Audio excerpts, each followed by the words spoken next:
Hello everyone, welcome to M. पिछली video में हमने जंतुओं की गति के बारे में देखा था। आज हम उसे और डिटेल में जानेंगे। तालिका 2.5 जंतुओं की गति और गति के लिए प्रयुक्त शरीर के अंग। अब हम इस तालिका 2.5 में देखेंगे कि जो जंतु होते हैं वो गति किस तरीके से करते हैं, और गति करते हैं तो वो अपने किस शरीर के किस अंग का प्रयोग करते हैं। देखते हैं चींटी गति करने के लिए मतलब वो कैसे गति करती है, तो वो चलती है धीरे धीरे या रेंगती है, और गति के लिए वो किस शरीर का अंग प्रयोग करती है, तो वो अपने टांगों पैर से चलती है। बकरी भी क्या करती है, चलती है और कूदती भी है, तो वो भी अपने पैर से अपने टांगों से चलती है। कबूतर क्या करता है, उड़ता है और चलता है, दोनों करता है। पैर से वो चलता है और अपने पंख से उड़ता है। मक्खी भी चलता है और उड़ता है, अपने पैर से चलता है, पंख से उड़ता है। अब मछली क्या करती है, मछली जो है तैरती है, तो वो जब तैरती है तो अपने पूँछ और अपने पंख दोनों के सहारे तैरती है। अन्य में आप जो देखे हैं, आप अगर किसी जीव जंतु को जानते हैं तो आप कर सकते हैं उसमें। तो इसमें हमने ये जाना कि सभी जंतु गति तो करते हैं, लेकिन सब एक समान गति नहीं करते। कोई धीरे चलता है तो कोई तेज चलता है, कोई रेंगता है तो कोई दौड़ता है, और अंग भी सबके अलग अलग हैं। कोई पंख से तो कोई पैर से, कोई रेंगता है, कोई पूरे शरीर से, तो मतलब सब कुछ अलग अलग है। तालिका 2.5 में दी गई जानकारी के आधार पर आप क्या निष्कर्ष निकाल सकते हैं। विभिन्न जंतुओं में अलग अलग प्रकार की गति होती है। हमने इतना तो जान लिया तालिका 2.5 से कि विभिन्न जंतुओं में जो गति होती है वो अलग अलग होती है, अलग अलग सबकी गति होती है। जंतु उड़ सकते हैं, दौड़ सकते हैं, रेंग सकते हैं, चल सकते हैं। जंतु जो है वो उड़ भी सकते हैं, दौड़ भी सकते हैं, रेंग भी सकते हैं, चल भी सकते हैं, मतलब कूद या फांद सकते हैं, मतलब सब अलग अलग तरीके से गति करते हैं। ये जंतु एक स्थान से दूसरे स्थान तक जाने के लिए शरीर के विभिन्न अंगों का उपयोग करते हैं। और ये भी हम देख लिए कि ये जो जंतु हैं एक स्थान से दूसरे स्थान के लिए जाने के लिए ये सब एक ही अंग का प्रयोग नहीं करते हैं कि सब अपने पैर से ही चल रहे हैं, नहीं, ऐसा नहीं है। इनके पास पंख, पैर और दूसरे अंग हो सकते हैं जो इन्हें चलने में सहायता करते हैं। तो सब अलग अलग तरीके से चलते हैं, कोई पंख से, कोई पैर से, तो कोई पूँछ से, मतलब सब अलग अलग तरीके से अपने अपने अंग का उपयोग करते हैं, क्योंकि सबका आकार और बनावट भी तो अलग अलग है, सब समान तो है नहीं। चित्र एवं तालिका के माध्यम से हमने गति के प्रकार और गति के लिए प्रयुक्त शरीर के अंगों के आधार पर जंतुओं को पहचाना। पिछली वीडियो में हमने फिगर भी देखा था और आज तालिका भी देख लिया, तो इसके दोनों के माध्यम से हमने जंतुओं के शरीर के अंग और वो किस तरीके से गति करते हैं ये हमने देख लिया।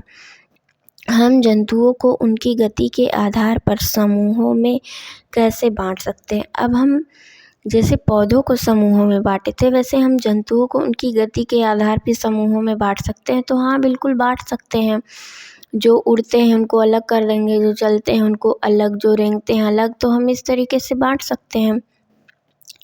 इसके अतिरिक्त अनेक जंतु आकृति, आकार, संरचना, रंग एवं अन्य विशेषताओं में एक दूसरे से भिन्न होते हैं। इसके अलावा जंतु आकृति में भी तो अलग होते हैं, आकार, संरचना, रंग, हर चीज़ में अलग होते हैं। ऐसा नहीं है कि सिर्फ सबकी गति ही अलग है और बाकी सब कुछ सेम है, ये सब भी अलग अलग होता है। इनमें से कुछ विशेषताओं का उपयोग विभिन्न प्रकार से जंतुओं के समूह बनाने के लिए किया जा सकता है। तो इनमें से कोई और विशेषता भी हम ले सकते हैं, या तो आकार ले सकते हैं, रंग ले सकते हैं, इस आधार पे भी हम उसका समूह बना सकते हैं। पौधों की भांति ही जंतुओं के समूह बनाना उनकी विविधता को समझने के लिए महत्वपूर्ण है। जैसे हमने पौधों में देखा था, एक ही आधार नहीं लिया था, बहुत से आधार पे हमने पौधों का समूह बनाया था। तने के आधार पे, ऊंचाई के आधार पे, पत्तियों के आधार पे, जड़ के आधार पे, बीज के आधार पे। तो वैसे हम जंतु को भी बहुत से आधार पे उनके समूह बना सकते हैं, और समूह बनाने से ये होता है कि हमें उनकी विविधता को समझने में, उनका अध्ययन करने में बहुत आसानी होती है। वैज्ञानिक से परिचय। अब यहाँ पे एक वैज्ञानिक दिया गया है, उनके बारे में जानना है हमें कि क्या क्या उन्होंने किया है अपने जीवन में।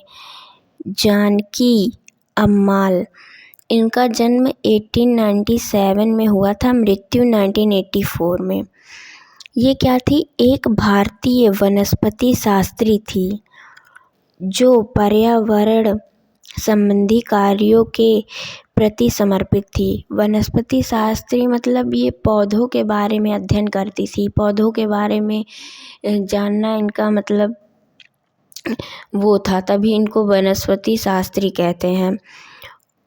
उन्होंने भारत के पौधों की समृद्ध जैव विविधता का प्रलेखन और संरक्षण करने में सहायता की, और इन्होंने भारत के जो पौधे हैं उनकी जो विविधता है उसका मतलब अध्ययन तो ये करती ही थी, तो लिखती भी थी, मतलब ये रिकॉर्ड भी रखती थी कि कोई बाद में पढ़े तो वो जान सके कि हाँ ये पौधों में ये होता है, इसमें ये होता है। तो ये प्रलेखन भी करती थी और पौधों का संरक्षण भी करने में इन्होंने बहुत महत्वपूर्ण भूमिका अदा की है।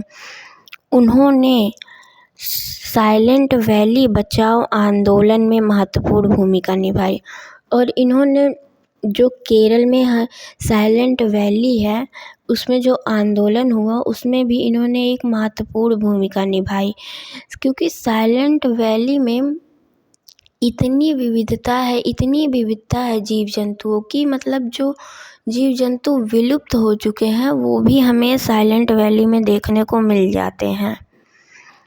भारतीय वनस्पति सर्वेक्षण प्रमुख के रूप में उन्होंने भारत में पौधों की विविधता का प्रलेखीकरण करने के लिए कार्यक्रमों की शुरुआत की, और ये भारतीय वनस्पति सर्वेक्षण प्रमुख के भी रूप में रह चुकी हैं। और इन्होंने जो भारत के पौधों की विविधता है उनका रिकॉर्ड रखने के लिए, मतलब प्रलेखीकरण करने के लिए कार्यक्रम भी इन्होंने चालू करवाया, इसकी भी शुरुआत की है इन्होंने। मतलब ये है कुल मिलाकर इन्होंने भारत में पौधों के लिए बहुत कुछ किया है, उनका रिकॉर्ड भी रखा है, उनके बारे में अध्ययन भी किया है। तो हम अपने इस बुक में ऐसे धीरे धीरे बहुत से वैज्ञानिकों के बारे में भी जानेंगे जिन्होंने क्या क्या किया है, ये सब भी देखेंगे। तो आज की क्लास को हम यहीं पर एंड करते हैं, मिलते हैं अपने नेक्स्ट वीडियो में एक नए टॉपिक के साथ।